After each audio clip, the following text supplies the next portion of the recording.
ہمارا یہ موجودہ ایجوکیشن سسٹم ایک بہت بڑا دھندا بن چکا ہے. جس کسی کے پاس کوئی اور بزنس کا پلان نہیں ہوتا وہ اٹھ کر ایک اسکول بنا دیتا ہے. آپ صرف انٹرمیڈیٹ اور بورڈ ایگزامز کو دیکھ لیں, ہر سال لاکھوں بچے پیپرز دیتے ہیں. اگر آپ صرف رجسٹریشن فیس, فضول کاغذات اور اسٹیشنری کے اخراجات کا حساب لگائیں تو ماہانہ کروڑوں اور سال کے اربوں روپے ہم اس ناکارہ سسٹم کی نظر کر رہے ہیں. ایک غریب باپ اپنے ساری زندگی کی خون پسینے سے کمائی ہوئی کمائی اپنے بچے کے اسکول کی فیسوں کے اندر جمع کر دیتا ہے, لیکن بدلے میں اس باپ کو کیا ملتا ہے؟ اس کا بچہ ہاسٹل میں ڈرگز کا ایڈکٹ بن چکا ہوتا ہے. کبھی 14 اگست کے نام پر لوٹا جاتا ہے, کبھی 23 مارچ کے فنکشنز, کبھی ونٹر گالا, تو کبھی 25 دسمبر کی تیاریاں. اسکول ٹرپس اور فیک ایکٹیویٹیز کے نام پر والدین کو مسلسل لوٹا جا رہا ہے. اور ان بے حساب روپوں کا آخری نتیجہ ایک باپ کو کیا ملتا ہے؟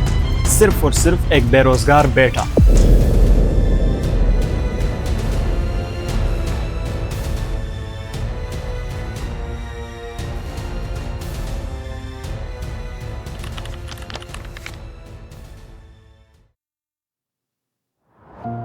السلام علیکم دوستو, امید ہے کہ آپ سب بخیر و عافیت ہوں گے. دوستو 8th سینچری سے 14th سینچری تک کے ٹائم کو دنیا بھر میں گولڈن اسلامک ایج کے نام سے جانا جاتا ہے. یہ مسلم دنیا میں ایک ایسا خوشحال اور پرامن ٹائم تھا جس میں مسلمان, عیسائی اور یہودی سب ایک ہی چھت تلے بیٹھ کر مختلف ریسرچ کیا کرتے تھے. مسلمان بادشاہوں کے اندر علم کی اتنی قدر تھی کہ صرف ایک کتاب کا ٹرانسلیشن کرنے والے کو اس کتاب کے وزن کے حساب سے سونا بطور انعام دیا جاتا تھا. بغداد میں دنیا کا سب سے مشہور زمانہ بیت الحکمہ نام کی لائبریری موجود تھی, اور بغداد کا علاقہ دنیا کا ایک بہت بڑا ٹریڈنگ اور انٹلیکچوئل سینٹر بن چکا تھا. موجودہ اسپین کے اس ٹائم کے کورڈوبا میں مسلمانوں کے پاس 70 سے بھی زیادہ لائبریریز تھی, اور دنیا بھر کے لوگ یہاں پڑھنے آیا کرتے ہیں. اسی طرح فاطمی دور میں قاہرہ دنیا بھر کے علوم اور فن تعمیر کا مرکز بنا ہوا تھا.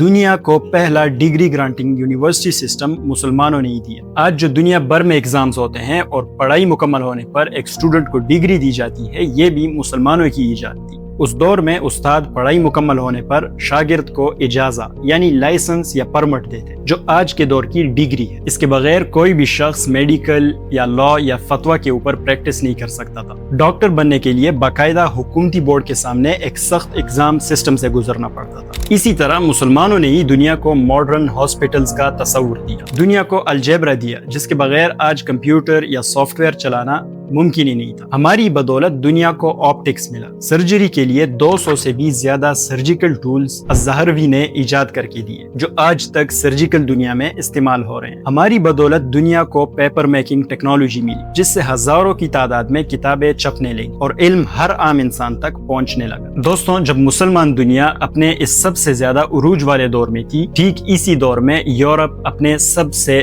تاریک ترین دور سے گزر رہا تھا. وہاں پر لوگ نہانے کو گناہ سمجھ رہے تھے, بیماری کو بھوت یا خدا کا عذاب سمجھا جاتا تھا. اگر کوئی بیمار ہو جاتا تو اس کا علاج کرنے کی بجائے یہ لوگ اس کا سر چیر کر رکھ دیتے, کیونکہ ان کا یہ ماننا تھا کہ ایسا کرنے سے اس مریض کے سر کے اندر سے کوئی بدرو یا کوئی جن نکل کر باہر بھاگ جائے گا. پڑھنا لکھنا صرف پادریوں تک محدود تھا, عوام اور حکمران ان پڑھ ہوا کرتے تھے. یہ وہ ٹائم تھا جب یورپ کے امیر لوگ اپنے بچوں کو اسپین میں مسلمانوں سے ایجوکیٹ کروا رہے تھے. وہاں یہ لوگ عربی زبان سیکھتے اور مسلمانوں کی کتب کا لیٹن اور دوسرے زبانوں میں ٹرانسلیشن کیا کرتے. جب یورپ میں تھوڑا بہت تعلیمی سلسلہ شروع ہوا تو ابن سینا کی کتاب دی کینن آف میڈیسن 600 سال تک یورپ کی یونیورسٹیز میں میڈیکل کی پہلی بنیادی کتاب کے طور پر پڑھائی جاتی رہی. لیکن دوستو, سوال یہ پیدا ہوتا ہے کہ اگر ہمارا ماضی اتنا ہی عظیم تھا تو ایسا بھی کیا ہوا کہ ہم اپنے اتنے عظیم دور سے فوراً زمین پر آ گرے؟ یہ بڑا ہی لاجیکل سوال ہے, اور اس کا جواب ہے کہ یہ سب کچھ کبھی بھی ایک دن کے اندر نہیں ہوا. 1258 میں سیک آف بغداد ہوتا ہے, اور اس کے سب سے بڑے مجرم ہم خود ہی تھے.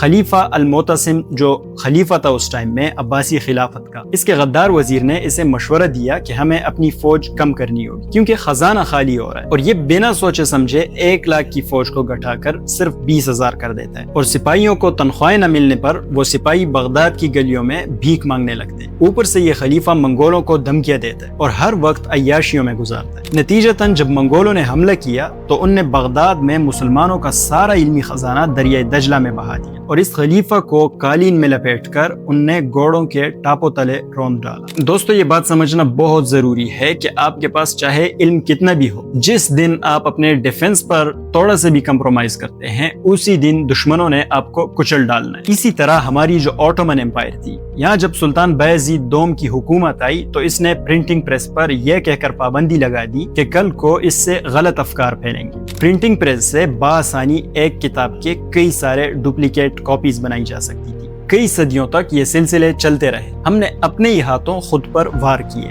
دنیا میں مسلمانوں کی عظمت ختم ہوتی گئی اور دشمن خود کو مضبوط کرتے گئے۔ یہ ایک سلسلہ چلتا رہا، کبھی ہم مضبوط ہوتے تو کبھی کمزور، اور بالآخر جب 1923 میں ہماری آٹومن امپائر کو ختم کر کے دنیا بھر میں ڈیموکریسی کو متعارف کرایا جاتا ہے تو یہاں گویا ہمارے ہاتھ اور پاؤں دونوں کاٹ کر رکھ دیے گئے۔ اب دنیا بھر میں مسلمان ایک قوم کی طور پر رہنے کی بجائے عرب، ترک، افریقی اور مختلف ملکوں کی شکل میں بکھر کر رہ گئے۔ جب دنیا کے کسی ایک خطے کے اندر ہماری طاقت کمزور ہونے لگتی تو کسی اور خطے کے اندر ہم دوبارہ سے ابھرنے لگتے۔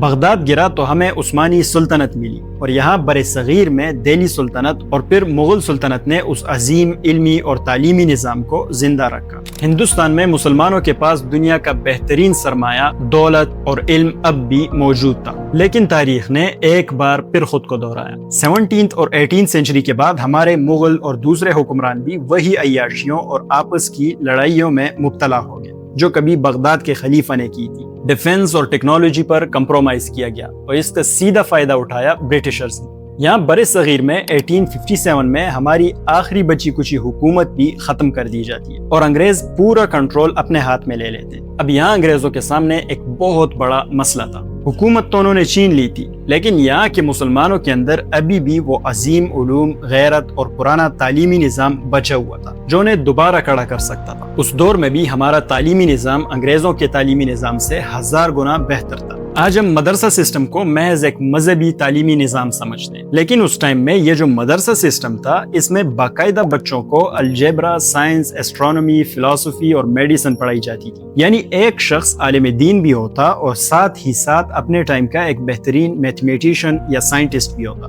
1830 میں ایک برٹش آفیسر ولیم ایڈم نے بنگال اور بہار کا سروے کیا۔ اس کی رپورٹ کے مطابق صرف بنگال اور بہار میں 1 لاکھ سے زیادہ مسلمانوں کے مدرسے اور ہندوؤں کے پتشالاس موجود تھے۔ ہر گاؤں میں ایک تعلیمی ادارہ تھا اور عام لوگوں کے پڑھنے لکھنے کی شرح یعنی لٹریسی ریٹ بہت ہی اچھی تھی۔ 1857 میں جب ہماری حکومت کا مکمل خاتمہ کیا گیا تو مسلمان علماء نے اپنی علمی عظمت کو بچائے رکھنے کے لیے دارالعلوم دیوبند کی بنیاد رکھی، اور یہ محض ایک مدرسہ نہیں تھا، یہ انگریزوں کے اس توپے ہوئے نظام کے خلاف ایک انٹلیکچوئل ریزسٹنس تھا جو بغیر کسی سرکاری مدد کے اپنے مدد آپ کے تحت چلتا رہا، اور بعد میں کئی سارے عظیم ذہنوں نے یہیں سے جنم بھی لیا۔ دوستو، جب انگریزوں نے ہمیں ایک نیا ایجوکیشن سسٹم دیا تو اس کا مقصد کبھی بھی یہ نہیں تھا کہ یہاں ان نے ہندوستان پر کوئی بہت بڑا احسان کرنا تھا یا وہ ہمارے کوئی بہت بڑے خیر خواہ تھے۔ انہیں اس ٹائم میں ہندوستان کے اندر مسلمان اور ہندو دونوں طبقوں کی طرف سے سخت مزاحمت کا سامنا تھا اور انہیں اپنی حکومت چلانے کے لیے بہت سارے ملازمین کی ضرورت تھی۔ اب وہ انگلینڈ سے اتنی بڑی تعداد میں لوگوں کو یہاں لا کر مہنگی تنخواہیں تو نہیں دے سکتے تھے، تو انہیں ایسے ہندوستانی چاہیے تھے جو ان کی زبان سمجھ سکتے ہیں اور سستی تنخواہ پر ان کے دفتروں میں کلرکس، جسے ہم اپنی لوکل زبان میں بابو کہتے ہیں، تو انہیں ایسے بہت سارے بابو چاہیے تھے جو سستی تنخواہوں کے اندر ان کے دفتروں میں کام کر سکے۔ انگریزوں کا جو اعلیٰ سرکاری افسر تھا اس ٹائم میں لارڈ میکالے، اس نے ایک آفیشیل پالیسی ڈاکومنٹ جس کا نام ہے منٹ آن انڈین ایجوکیشن، اس میں ایک بات لکھی جس کا ترجمہ یہ ہے: ہمیں اس وقت ایک ایسا طبقہ پیدا کرنے کی پوری کوشش کرنی چاہیے جو ہمارے اور ان کروڑوں لوگوں کے درمیان کام کر سکے جن پر ہم حکومت کر رہے ہیں۔ لوگوں کا ایک ایسا ترجمان طبقہ جو رنگ اور نسل میں ہندوستانی ہو لیکن پسند، نظریات اور اخلاقیات اور عقل کے لحاظ سے انگریز ہو۔ یہ جو انگریزوں نے ایک نیا ایجوکیشن سسٹم دیا تھا، اس کا سب سے بڑا مقصد یہ تھا کہ ہندوستان کے لوگوں کو اپنا اوبیڈینٹ بنا کر رکھ سکے، اور یہ ایک حقیقت ہے کہ گورے اپنے اس مقصد کو حاصل کرنے میں کامیاب بھی رہے، اور صرف کامیاب نہیں رہے بلکہ آج اس دور تک انہی کا سسٹم مسلسل چل رہا ہے۔ دوستو، آتے ہیں اپنے اصل ٹاپک کی طرف کہ ہمیں اس موجودہ ایجوکیشن سسٹم سے کیا شکوے ہیں اور کیسے یہ ایجوکیشن سسٹم ہماری سوسائٹی کو اندر ہی اندر سے کھوکھلا کر رہی ہے۔ سب سے پہلے یہ جان لیں کہ ایجوکیشن سسٹم کسی بھی سوسائٹی کے لیے ریڑھ کی ہڈی کی حیثیت رکھتا ہے۔ اگر یہ سسٹم ٹھیک ہوگا تو یہی ڈیسائیڈ کرتا ہے کہ پولیٹیشینز کیسے ہوں گے، سرکاری یا نجی اداروں میں معاشرے کے اہم فیصلے کرنے والے لوگ کیسے ہوں گے۔ غرض سب سے اہم رول سوسائٹی میں اس سسٹم کا ہوتا ہے۔ اور یہ ایک بات یاد رکھیں کہ ایجوکیشن سسٹم اور ایجوکیشن یہ دونوں بالکل الگ چیزیں ہیں۔ پوری سوسائٹی میں لوگوں کو کیا ایجوکیٹ کیا جائے گا یہ بھی یہی سسٹم ڈیسائیڈ کرتا ہے۔ ویسے تو اس نظام کے اندر بے شمار خرابیاں ہیں، لیکن آج کی اس ویڈیو کے اندر ہم کچھ بہت ہی اہم مسائل کو سمجھنے کی پوری کوشش کریں گے۔ سب سے پہلی خرابی پر بات کریں تو وہ ہے روٹ لرننگ۔ آج آپ سوسائٹی میں دیکھیں تو معلوم پڑے گا کہ ہماری تعلیمی نظام کی جو بنیاد ہے وہ روٹ لرننگ پر ہے، یعنی رٹا لگانا۔ یہ جو رٹے کا کانسیپٹ ہے اس نے ہماری سوسائٹی میں بچوں کی ذہنی تخلیق کو بدل کر ایک میموری کارڈ میں کنورٹ کر دی۔ آج آپ کتنے عقل مند ہیں اس بات کا فیصلہ آپ کے آئی کیو یا آپ کے آئیڈیاز سے نہیں ہوتا، بلکہ اس بات سے ہوتا ہے کہ آپ کتنی لمبی ٹیکسٹ بک کو لفظ بلفظ یاد کر سکتے ہیں اور ایگزام والے دن پیپر پر جا کر بنا سوچے سمجھے اگل سکتے ہیں۔ جو بچہ اس رٹا لگانے کی ریس میں سب سے آگے نکلتا ہے، یہ نظام اس بچے کے ماتھے پر ٹاپر کا ٹپا سجا دیتا ہے۔ جب ایک اسٹوڈنٹ کو سالوں تک صرف ایک ہی طرح سے سوچنا سکھایا جاتا ہے تو اس کے دماغ کا وہ حصہ بالکل ڈیڈ ہو جاتا ہے جو نئے راستے ڈھونڈتا ہے یا آؤٹ آف باکس سوچتا ہے۔ بچہ خوف کی وجہ سے کبھی نئے سوال ہی نہیں کرتا، کیونکہ اسے معلوم ہے کہ اگر اس نے ٹیکسٹ بک سے ہٹ کر کچھ بھی لکھا تو اسے فیل ڈکلیئر کر دیا جائے گا۔ دوستو یہ ایک تلخ بات ہے لیکن حقیقت ہے کہ ہم دنیا کے مقابلے میں ہر سال لاکھوں کی تعداد میں پڑھے لکھے روبوٹس پیدا کر رہے ہیں جو صرف آرڈرز کو فالو کر سکتے ہیں، لیکن کبھی کوئی نیا آئیڈیا، کوئی نئی ٹیکنالوجی یا کوئی نیا بزنس نہیں ایجاد کر سکتے۔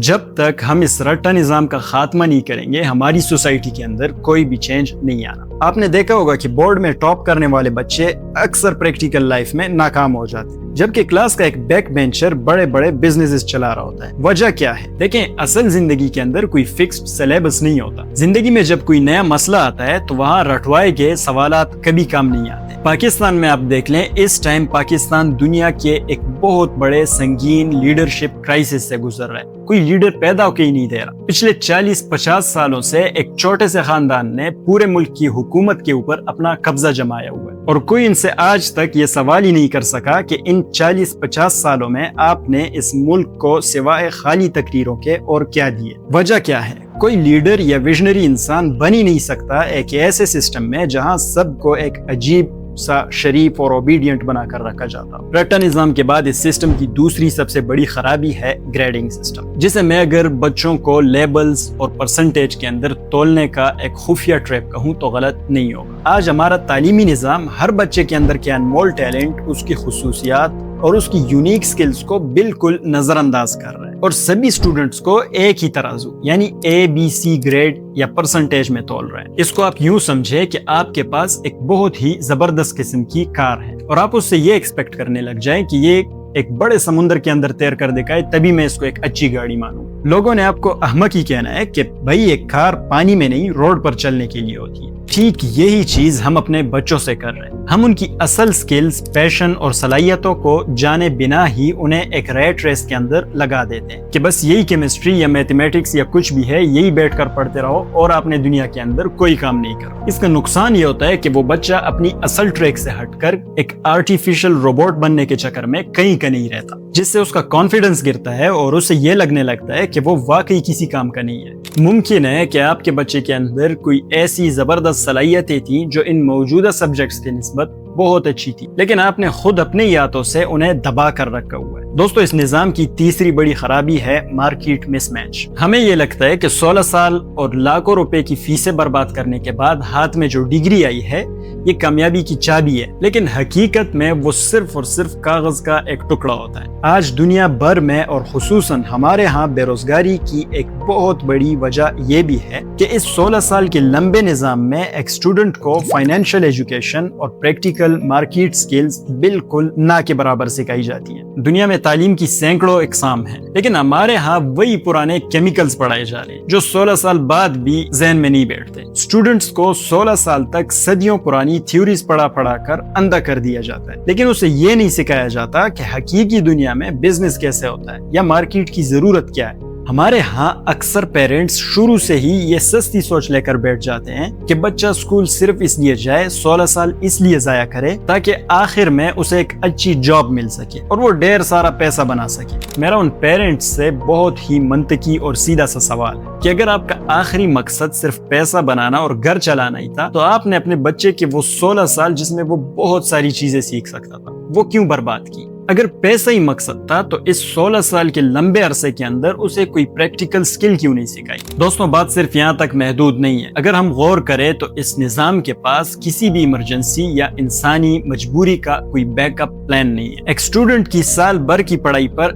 1 گھنٹے میں پانی پیر دیا جاتا ہے اگر وہ کسی مسئلے کی وجہ سے ایگزام ہال میں لیٹ پہنچے یا نہ پہنچ پائے۔ سپلیمنٹری ایگزام کی جو سہولت سسٹم نے دے رکھی ہے اس کی حقیقت یہ ہے کہ بورڈز اور یونیورسٹیز کے درمیان کوارڈینیشن نہ ہونے کی وجہ سے جب تک سپلی کا رزلٹ آتا ہے تب تک تمام بڑے اداروں کے داخلے بند ہو چکے ہوتے ہیں اور ایک اسٹوڈنٹ پاس ہو کر بھی 1 سال پیچھے چھوٹ جاتا ہے۔ تعلیم اور ریسرچ پر دھیان دینے کی بجائے ہمارے ان تعلیمی اداروں کا زور صرف اور صرف نان سینس کاموں پر ہے۔ یہاں ایک بچے کو اس کے یونیفارم سے جج کیا جاتا ہے، کہتے ہیں کہ جی ہم نے ڈسپلن پیدا کرنا ہے بچوں کے۔ یہ ڈسپلن تو ہم پاکستان میں پچھلے کئی سالوں سے دیکھ رہے ہیں، میرے خیال میں اتنا ہی کافی ہے ڈسپلن۔ اسٹوڈنٹ کے جوتے چمک رہے ہیں یا نہیں؟ اگر نہیں چمک رہے تو اس کے والدین نے فیسیں تو بھر دی ہیں، بس اسے باہر 2-4 گھنٹے دھوپ میں کھڑا کر دو۔ خدا جانے ان جوتوں سے ان نے کون سا تعلیم دلوانا ہے۔ ایک اسٹوڈنٹ کی ہیئر کٹ کیسی ہے، اگر اچھی نہیں ہے تو پنشمنٹ کے نام پر اس کے 2-4 گھنٹے ضائع کر دو، کوئی مسئلہ نہیں۔ ان سب کا آپ کو تعلیم سے کیا تعلق نظر آتا ہے؟ میرے خیال میں تو یہ الٹا ان غریب ماں باپ کے اوپر ایک بھاری بوجھ ہے جو اس معاشرے میں اپنے منہ سے گویا نوالا نکال کر اپنے بچوں کو تعلیم دلوانا چاہتے ہیں۔ ہاسٹلز کے اندر اسٹوڈنٹس ڈرگز کے ایڈکٹ بنتے جا رہے ہیں اور کوئی پوچھنے والا ہی نہیں ہے۔ ایک رپورٹ کے مطابق لگ بھگ 53% یونیورسٹی اسٹوڈنٹس نے اپنی کیمپس لائف میں کسی نہ کسی طرح ڈرگز کا سامنا کیا ہے یا انہیں آفر ہوئی ہے۔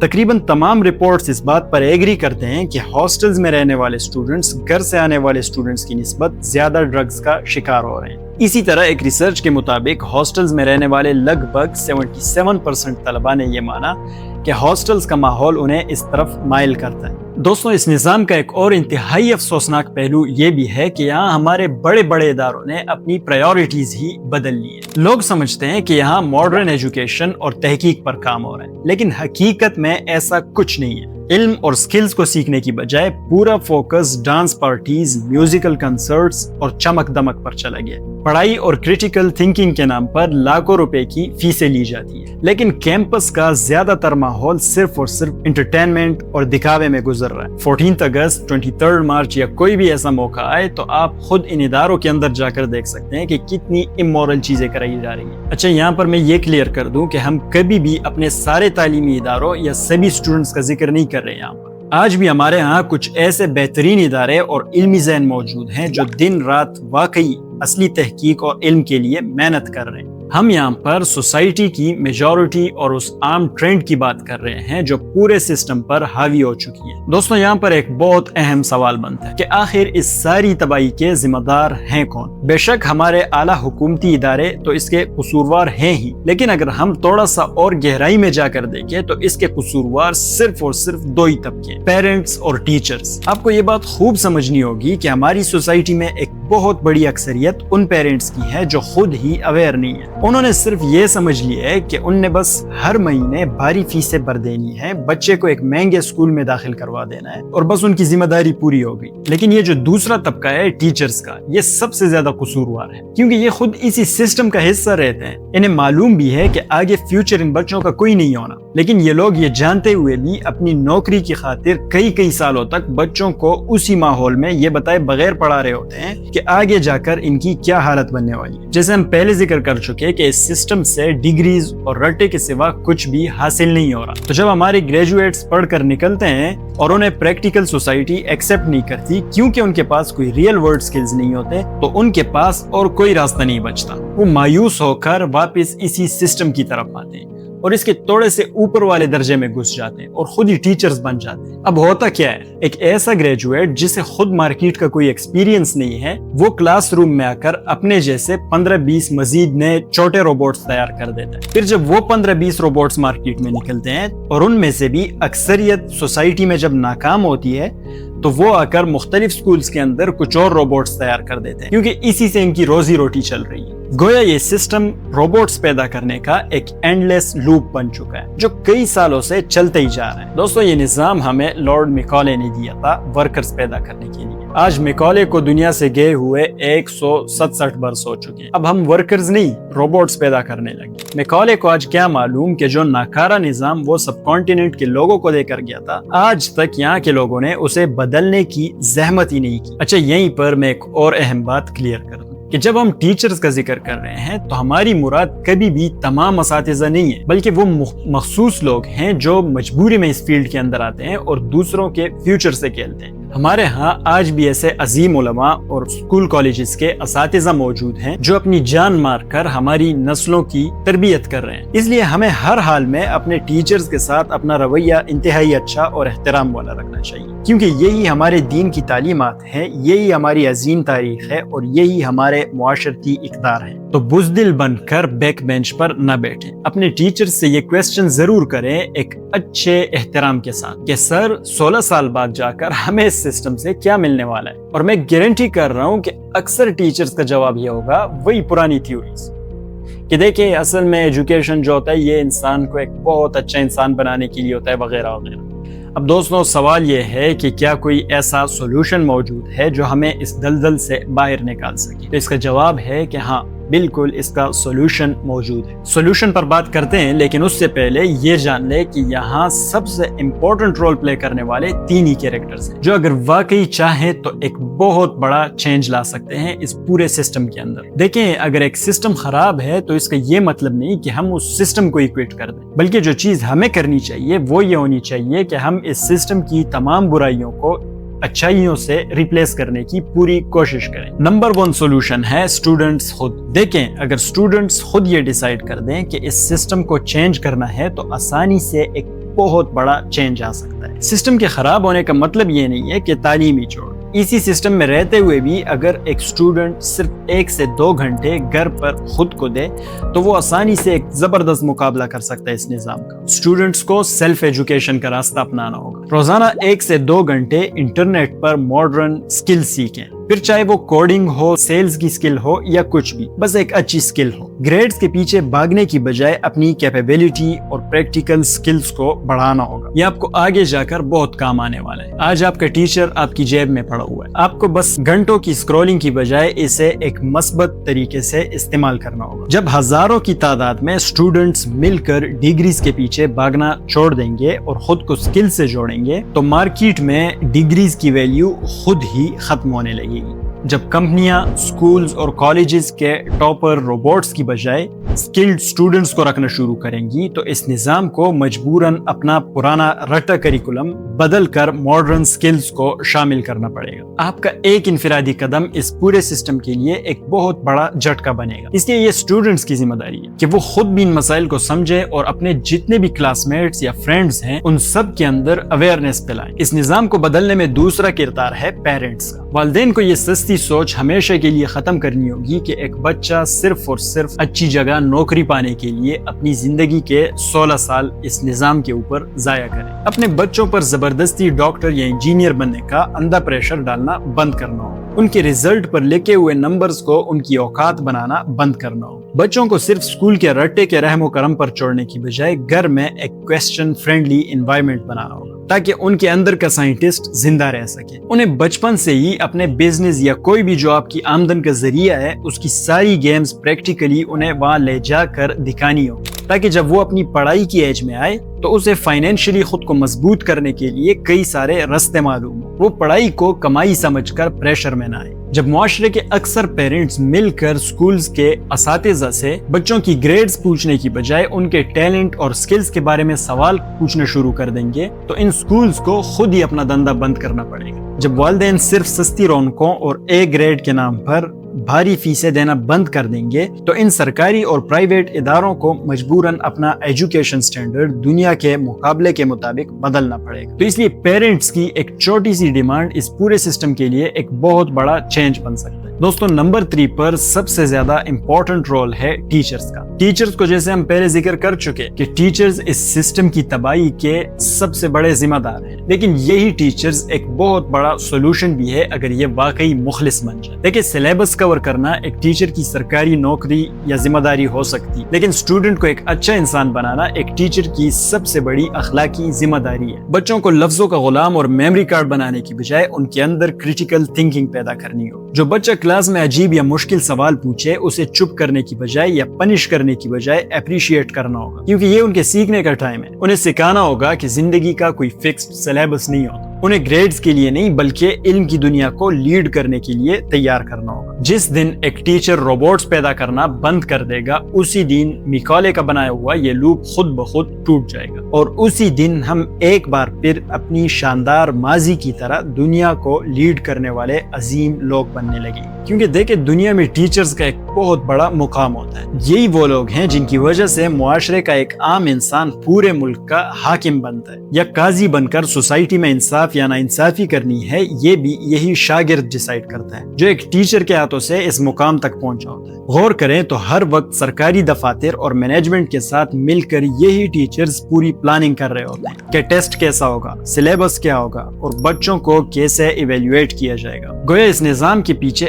اصل دماغ اور طاقت ٹیچرز کی ہے۔ لہٰذا جب ہمارے اساتذہ اجتماعی طور پر ان مسائل کو سمجھیں گے اور پریکٹیکل کام شروع کریں گے تو اس نظام کو بدلنے میں دیر نہیں لگی۔ اس لیے مختصراً ٹیچرز کے اوپر اس سوسائٹی کے اندر ایک بہت بڑی ذمہ داری ہے۔ اگر آج کو وہ اپنے ایک چھوٹی سی تنخواہ کی خاطر ایک بھی برا انسان معاشرے کو دیتے ہیں تو کل کو خدا تعالیٰ کے سامنے اس ٹیچر نے بھی جواب دہ ہونا ہے۔ دوستوں یہاں پر بہت سارے لوگ یہ کہیں گے کہ یہاں ہمارے جو بڑے بڑے حکومتی ادارے ہیں وہ بھی تو اس سسٹم کی تباہی کے بہت بڑے ذمہ دار ہیں۔ تو بالکل ایسا ہی ہے، لیکن ان سب پر میری نظر میں بات کرنا فضول ہے، کیونکہ وہ تو خود ہی یہی چاہتے ہیں کہ قوم کو جتنا علم اور شعور سے دور رکھو گے اتنی ہی ہماری کرسی مضبوط رہے گی۔ لہٰذا ان پر ٹائم ضائع کرنے کی بجائے ہمیں اپنے گھروں سے یہ سب سٹارٹ کرنا ہوگا۔ جس دن ہمارے اسٹوڈنٹس، پیرنٹس اور ٹیچرز نے میکالے کے اس سالوں پرانے ناکارہ لوپ کو توڑ دیا ہماری نسلوں کا مستقبل بدل جائے گا۔ ہم ہمیشہ سے دنیا میں نوکر اور کلرکس پیدا کرنے والی قوم نہیں تھے، ہم دنیا کو ٹیکنالوجی اور علوم کے اندر لیڈ کرنے والی قوم تھے۔ جان بوجھ کر ایسی سازشیں کی گئیں کہ ہمیں ہماری اصلی تاریخ سے دور رکھ کر مخالفین کا ہی دیوانہ بنا دیا گیا۔ اور دوستو انہی سازشوں کے اندر ایک بہت بڑی سازش ہے کہ کیسے ہماری نئی نسل کو ان کی حقیقی ہیروز سے دور کر کے فکشنل اور ہالی ووڈ سپر ہیرو فلمز کے ذریعے برباد کیا جا رہا ہے، جس پر میں پہلے کافی ڈیٹیلز میں ایک ویڈیو بنا چکا ہوں جہاں ہم نے پینٹاگون، ہالی ووڈ اور فکشنل فلمز کی اصلیت سمجھی تھی۔ اگر آپ وہ ویڈیو دیکھنا چاہتے ہیں تو اس کا لنک آپ کو ڈسکرپشن میں مل جائے گا، ورنہ اسکرین پر بھی آپ کو نظر آ رہی ہوگی، یہیں سے آپ ڈائریکٹ اسے دیکھ سکتے ہیں۔ امید ہے دوستوں کہ آج کی یہ ویڈیو آپ کو کافی پسند آئی ہوگی۔ آج کے لیے اتنا ہی تھا، ملتے ہیں اگلی ویڈیو میں، تب تک کے لیے خدا حافظ۔